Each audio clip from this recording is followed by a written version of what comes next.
Hi,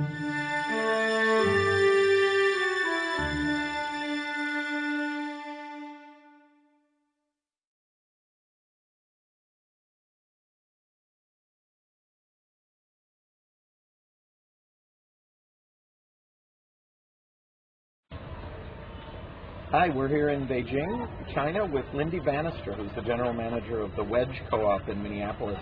You've just been here speaking at and participating in a workshop on grocery co-ops. Do you want to tell us a little bit about your experience? Sure. When I came, I started thinking that it was going to be just about grocery co-ops. And in the conference itself, we got to meet farmers who are passionate about their food and food safety and how they feel organics is the way to get safe food to the consumer, the same way we feel about it in the United States. There was a lot of linkage between the farmers and the consumers, and they were very interested in knowing how we do it in the United States, and fascinated by the part that, you know, that we know our farmers so well and that we can tell their stories, and they seem very pleased with that, and that we would honor the farmers as much as we honor the farmers. And what's your assessment of sort of the state of play of the development of the co-op movement in China? It's very fascinating because when you look at the way the grocery co-op started 30 years ago in the United States, 35 years ago, these people are just starting now in that same mode, and they're just as passionate as the people were that started the Wedge co-op.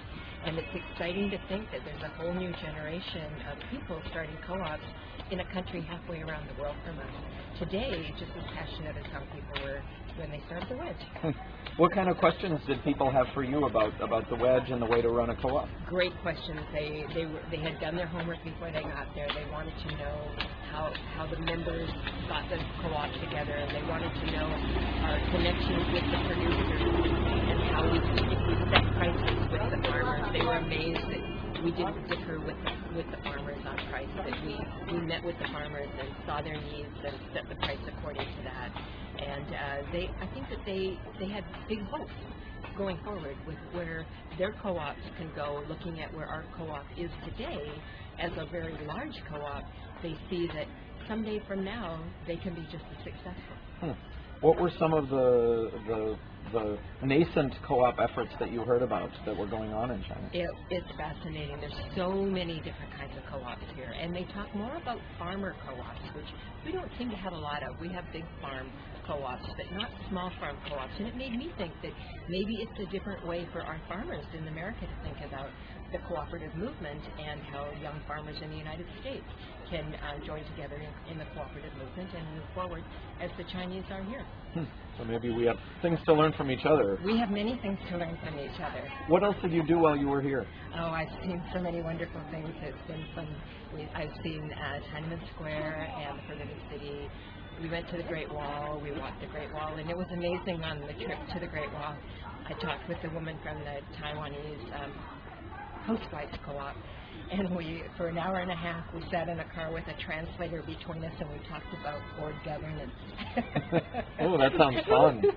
I never thought I'd be in China talking about board governance, but it's very interesting to understand that she is on the board of directors of the Housewife Co-op, and so from her perspective as being on the board and trying to find the right person to be the general manager of this very large, very successful co-op, we all have the same struggles, and we all have the same struggles of who has the more power and who has the better business ideas, and they recognize that you have to be a business in order to be successful, and that's been one of the Wedge's strongest points in the years that we've been in business. Is we've always treated it like a business, and it has to be profitable on the bottom line so that we can fulfill our other obligations in the cooperative principles in doing education and looking after our community.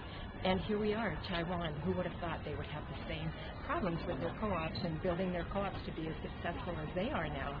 And here's the woman talking to me about how their board works, and I get to talk to her about how great my board is. And it was really interesting. And I understand you also were able to visit some markets and farms? We went to the very first organic farmers market here. It's very exciting. We talked to the people who had put it on, and it was very small to begin with, but we saw products that were being sold that are much like the products that we sell in the United States. We tasted some black pig. We had there was a booth with organic milk, much the same as our Organic Valley products are.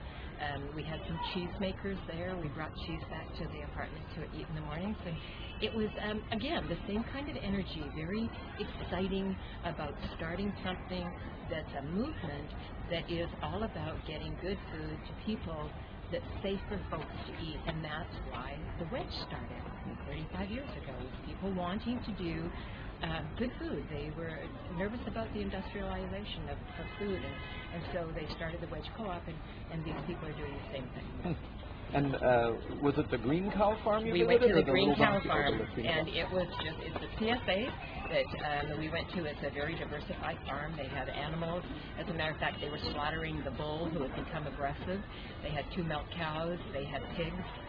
They're doing some work on saving the black pig from extinction. That's a local. It's a local variety? The pigs have become white pigs, and the black pigs the people don't want because they don't want the black hairs on the pork that they sell to the market. So she's trying to resurrect this breed, and she's trying to resurrect a couple of breeds of chickens that are becoming extinct here.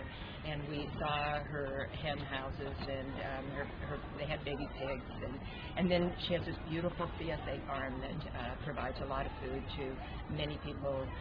She has a couple of restaurants that she supplies of her own with the product that she grows, and her greenhouses were phenomenal. They incorporate the flowers that bring the beneficial insects in. They have their beehives, and very similar to Gardens of Vegan in a lot of ways. A different model, but same kind of people passionate about good food. And now that you've come here, and we've had some Chinese activists and farmers over in Minnesota, are you interested in maybe doing some more of this kind of exchange? This is a wonderful way to have people connect with people, and it brings out the fact that once you know people and you talk to people in other countries, you can't be mad at the country anymore for anything that country's doing, because we now have connections. And I think if young people travel back and forth and leaders travel back and forth, the more we get to know people, the more we understand that all of our struggles are the same. We have the same food safety issues. We have the same farmer issues where our farmers are getting older, and we're trying to rejuvenate young farmers to grow good, healthy food for us.